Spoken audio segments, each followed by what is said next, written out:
হঠাৎ করে প্ল্যান হলো কুম্ভ মেলা যাওয়ার, তাই ভাই আসলো ছোট্ট মাম্মাটার সাথে দেখা করতে। কিছু নিয়ে এসছে সেটাও তোমাদেরকে দেখাবো। আর এটা একটা স্পেশাল মিনি ব্লগ। তোমাদেরকে এর আগের মিনি ব্লগে বলেছিলাম ননদিনীর বিয়ে, সেই জন্য সোনা উপহারও কেনা হয়েছে আর শপিংও করা হয়েছে অনেক কিছু। তার আগে দেখো ভাই কি এনেছে। এগুলো কিন্তু আমাদের বাড়ির পুকুরের মাছ। আর এই ফুলের গাছগুলো দেখছো, গতকাল আমি আর বর্মশাই গিয়েছিলাম একটু কাজে, সেখান থেকেই আনা হয়েছে, কিন্তু এখনো পর্যন্ত লাগানো হয়নি।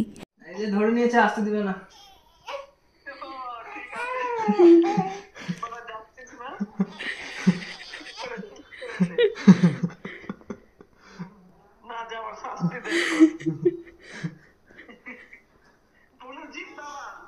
ভাই এই কাঁসার থালাটাও এনেছে ননদিনের জন্য, বিয়ের গিফট। বাবা মাকেও ইনভাইট করা হয়েছিল, কিন্তু সামনেই শিবরাত্রি, ভিড় হবে প্রচুর, আর 26 তারিখে তিথি শেষ। তাই হঠাৎ করেই প্ল্যান হলো বিয়েটা হয়তো অ্যাটেন্ড করতে পারবে না, তাই ভাই অগ্রিম দিয়ে গেল। শপিং ব্যাগগুলো তো তোমাদেরকে দেখালাম, এইমাত্র বরমশাই শপিং করে নিয়ে আসলো। আর এই হলো আমার শাড়ির কালেকশন। দেখি কখন কোনটা পরতে পারি। একে তো ছোট্ট মাম্মা, তার উপর থেকে কতটা ভিডিও করতে পারবো সেটারও কোনো ঠিক নেই। একটু আগেই তোমাদেরকে বললাম যে সোনা উপহারও একটা কেনা হয়েছে বাবা মার তরফ থেকে, মানে শ্বশুর শাশুড়ির তরফ থেকে। তার সাথেই ওই ডায়েরিটা গিফট দিয়েছে।